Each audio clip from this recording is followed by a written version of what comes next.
Hey there, gym owners. Steve from Gym Hub. I hope you're hanging in there during the coronavirus debacle. Easily one of the toughest times we've faced inside the fitness industry, and for any small business owner. I was just, hearing on social media of more gyms closing, and I'm sort of humming that noise in the back of my head. Dun dun dun dun. Another one bites the dust.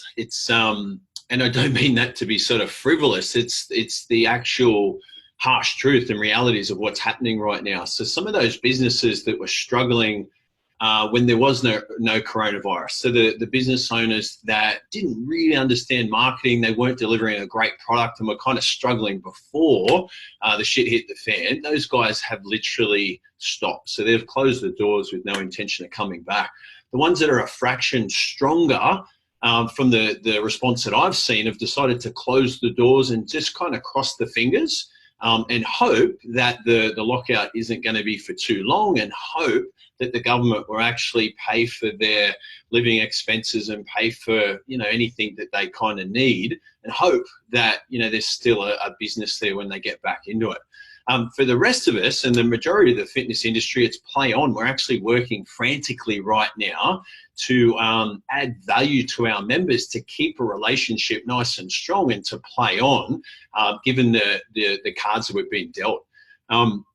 Something you'll notice is that this week, the uptake of people on the virtual training is probably not as high as you were hoping for.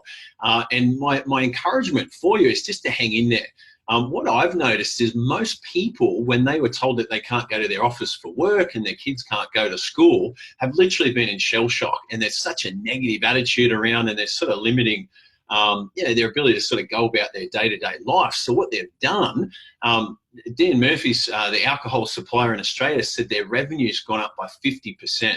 The number of people that are playing poker machines and a number of people that are online doing lotto tickets and stuff has gone up. So we've gone into like a form of desperation. The other response other than alcohol has been like a Netflix binge. If it's like this week, it's been raining in Sydney. So most people that can't go about their normal day-to-day life, they can't go and access their gym. Have literally just gone, shit, the sky is falling in. They've just gone and drunk themselves crazy or drunk themselves to sleep at night and, locked down and just watched Netflix. But the reality is, next week when you wake up, they're going to be bored. They're going to be sick and tired of sitting in the house. They're going to be sick and tired of sitting on the lounge.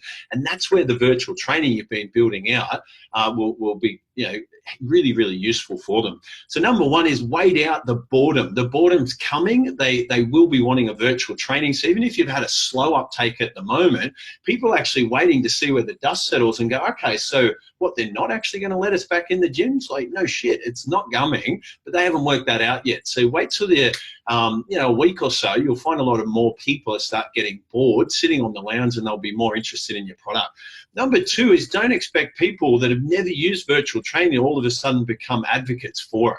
So if you've only ever run group classes, only ever run like a 24-hour facility with great equipment, if you've only ever run personal training, don't assume that people are going to believe that you have the ability to deliver a different product or service known as virtual. So if they know nothing about it, it's pretty normal that they're not going to proceed forward with it. So your job is not only to build out this program and actually make an exceptional program so it adds value, but your job is to communicate how that program will benefit them, how that program will suit them, even if they don't have a lot of gym equipment at home, and even if they've got different fitness levels, sort of watching the videos and following the feed.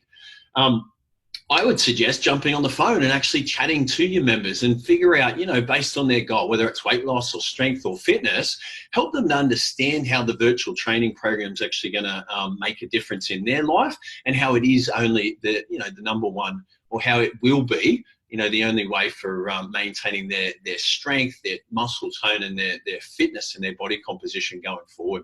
So guys, another one bites the dust. More gyms closing, more gyms sort of sitting there sort of praying at the moment and crossing their fingers, and the rest of us are out there actually making it happen. Yes, it is a little bit harder to get people on the virtual training than you thought, but the reality is you're a rookie at virtual training, you actually need to get good at it. You need to get better at actually communicating to your members why they would benefit from it.